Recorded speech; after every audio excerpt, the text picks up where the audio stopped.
Gente, o Tiaguinho está aqui comigo, nós vamos bater um papo bacana, temos notícias aí. Tem notícia do Vasco que interessa ao Botafogo, do Botafogo que interessa ao Vasco, será que é só boato? Meu ídolo Thiago Veras. Tem muita gente me perguntando, mas o Alan, ele vai jogar no Botafogo ou ele vai jogar no Vasco da Gama? O Alan, ele é um jogador revelado pelo Vasco da Gama e recentemente o Botafogo anunciou que ele tinha assinado um pré-contrato. Vamos ver o lado botafoguense da história. Então, Elton, tem toda essa movimentação nos últimos dias, né? Acho que pela identificação do Alan, pelo fato do Vasco hoje estar negociando com o Felipe Coutinho, as voltas do Souza, do Alex Teixeira, são jogadores ali que têm uma história no Vasco, né? Chamado DNA vascaíno. Os crias, né, tal, tudo mais. E assim, o Alan tem uma qualidade técnica, que ele já foi de seleção brasileira tal, que se chega no Vasco hoje realmente toma conta ali da posição, né? Enfim, mas do lado do Botafogo, diante de algumas especulações do lado do Vasco, de imprensa, enfim, nesses últimos dias de que o Alan queria jogar no Vasco, o Botafogo ele tá tranquilo. O jogador tem pré-contrato assinado, tem, portanto, né, um vínculo fixado. Para que ele possa sair, teria que pagar um valor considerado muito grande, muito alto. Seria superior à maior venda da história do clube, que foi lá dos seus 50, 55 milhões na época do Jefinho. Nossa. Né? Então é como se tivesse um contrato, né, feito naturalmente com o valor de multa, e para que ele não jogue no Botafogo teria que pagar essa multa. Eu não acredito que o Vasco vai fazer uma movimentação nesse momento como essa, né? Então, assim, por mais que o atleta possa ter um carinho grande pelo Vasco, pela história e tal, possa ter falado algo parecido, né, com algumas pessoas ali no seu entorno, o Botafogo está muito tranquilo hoje de que vai ter o Alan a partir do dia 1º de julho, porque o contrato dele está terminando agora, no fim de junho, com o Al-Ahda. Então, por questões contratuais, ele tem o finalzinho do vínculo, ele não pode colocar camisa, né? Não pode aparecer em rede social, ele não pode ser apresentado ainda. A partir do dia 1º de julho ele já vai poder ser apresentado e naturalmente trabalhar no Botafogo. Inclusive o próprio jogador, quando, se eu não me engano, foi o último jogo dele, a despedida lá, antes de vir para o Brasil, ele foi perguntado, o seu acerto já tem um novo clube? Tenho. Ele falou, Botafogo. Né? Então eu não acredito que o Vasco vai fazer uma movimentação grande financeiramente para tirá-lo do Botafogo, apesar de que a gente já falou aqui toda a representatividade histórica que ele tem no Vasco, por ser cria de lá, e o Vasco nesse momento está aí negociando para trazer, né, alguns jogadores que também foram crias do clube para fortalecer o time, né? Eu não acredito que o Alan jogue no Vasco, não. É bom você colocar isso, porque a figura do pré-contrato é para que o atleta ele não fique à mercê no mercado após terminar o atual vínculo. Então, faltando 6 meses, se o atual time não tem interesse em renovar com ele, ou ele não tem interesse em permanecer no atual time, ele assina com outra equipe um pré-contrato que tem o mesmo valor de um contrato. E você explicou maravilhosamente bem. Nesse período ele não pode ser apresentado, ele não pode vestir a outra camisa, não pode fazer exames médicos, tudo que um jogador vai fazer quando ele tem um novo clube, ele ainda não pode fazer, mas ele dá, né, ao novo clube com quem ele assina um pré-contrato as garantias de que vai assumir. Concordo plenamente contigo. Sabe aquele papo do churrasco? Sabe aquele papo, cara, tá vindo o Coutinho, tá vindo o Souza, tá vindo o Alex Teixeira, você tem que ir também. E o coração dele é Vasco?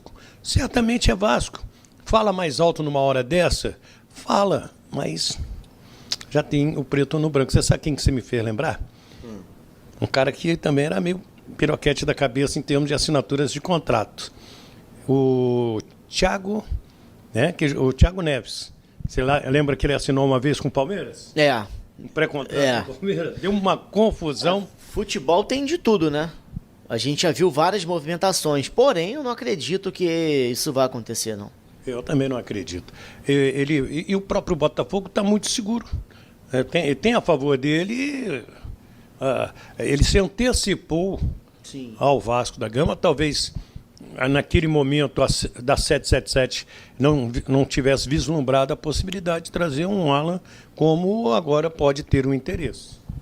Assim, o Botafogo ele já estava sendo melhor trabalhado, melhor gerido também, né, nesses últimos meses, né? Desde que a SAF do Botafogo ela entrou no clube, tem sido um trabalho de evolução. A SAF do Vasco com muita polêmica, né? Muito conturbada. Agora tem essa questão do Pedrinho, tal, o presidente tá de frente, enfim. Então, o Botafogo hoje tem uma condição estrutural melhor do que a do Vasco. O Botafogo ele viu um bom jogador no mercado e ele assinou com a possibilidade de volta ao Brasil. Foi lá, te ofereço isso, vai sair de graça, né? Vai sair sem ter que pagar... Sem o tal da multa, né? Nada. Então, naturalmente, eu tenho... Você assina pelo salário. Eu tenho condição de te oferecer um salário maior.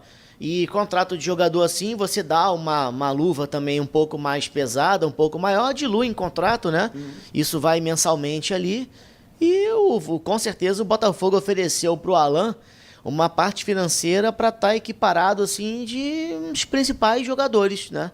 Acredito eu, do futebol brasileiro, porque é um atleta que está referendado por passagens, né, no exterior, na Europa, na Itália, na Inglaterra, agora no mundo árabe e também na seleção brasileira, né? Então acho que ele vem assim, já que eu não tive que pagar multa, já que eu não perdi dinheiro dessa maneira, eu consigo te dar um salário, algo muito mais vantajoso para atrair você para jogar no meu time. Fora que hoje o Botafogo está bem mais estabilizado, né?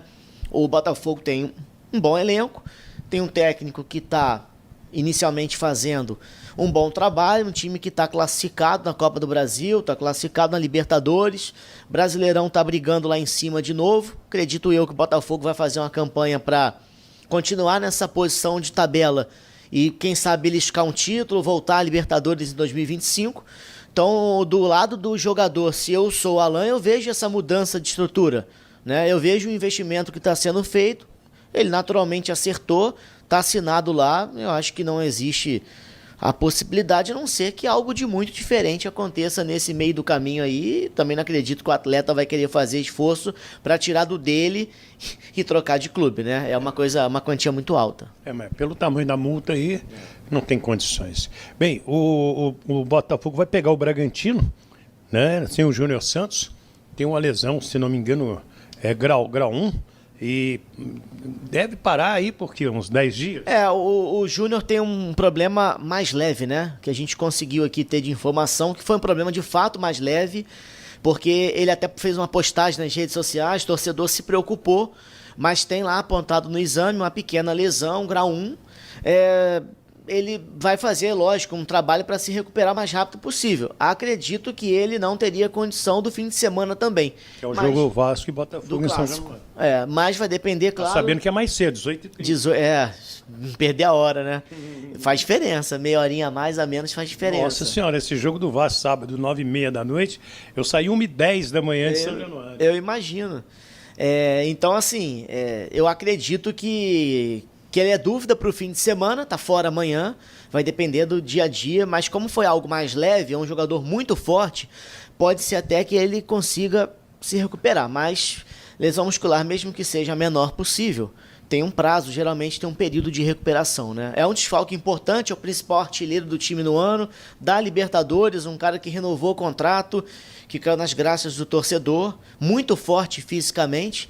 E como o Botafogo ele tem o Jefinho no departamento médico, o Savarino com a seleção da Venezuela, sem agora o Júnior Santos, o Tiquinho Soares, ele está voltando, né, ainda a readquirir o seu melhor ritmo. O Botafogo que tem problemas na parte ofensiva.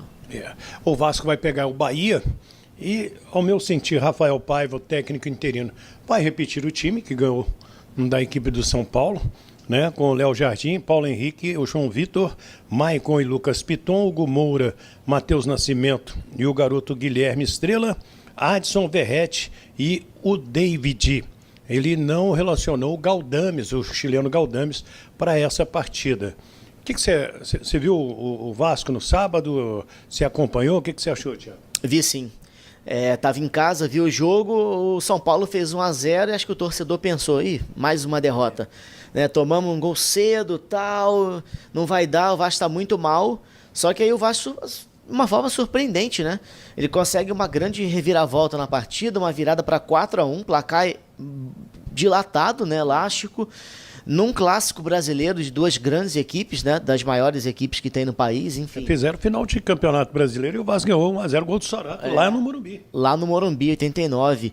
E aí o Vasco ele conta com a participação especial dos garotos, né? O Estrela foi muito bem, fez um belo gol. O Leandrinho, que depois ele entrou no segundo tempo, marcou o terceiro gol também, um belo gol. Mas eu destaco muito a condição do Verratti. Eu acho que o Verratti, ele, com a braçadeira de capitão, ele chamou a responsabilidade, ele abraçou a garotada, ele uniu o grupo ali e tal. Pra gente até foi ruim, ó, não vai dar entrevista, não vai falar hoje, deixa isso quieto. Mas acho que dentro de campo ele mostrou uma liderança que passou essa confiança pros garotos, pro restante do time.